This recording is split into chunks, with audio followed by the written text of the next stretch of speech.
Twaje no mu iki kigo cya HVP Gatagara Rwamagana, ni ikigo kigamo abana bafite ubumuga bwo kutabona.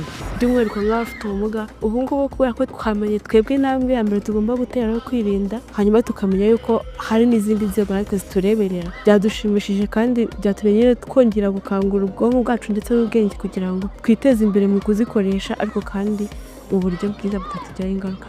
Kuri uyu munsi twagize amahirwe yo guhabwa ibiganiro bitandukanye byateguwe n'ikigo cy'igihugu gishinzwe iby'umutekano by'ikoranabuhanga. Rero twahawe amakuru atwibutsa ko tugomba kugira uruhare mu gucunga umutekano wacu mu gihe dukoresha ikoranabuhanga kubwo kurinda umutekano wacu. Ni ibyishimo byinshi kuba dutekerezwa nk'abanyeshuri by'umwihariko bafite ubumuga bwo kutabona mu iterambere rigendanye n'ikoranabuhanga, kuko natwe tuba tubikeneye cyane. Ishimira buri muntu wese wafashe umwanya we kuza kubana natwe muri uyu munsi twari dufite.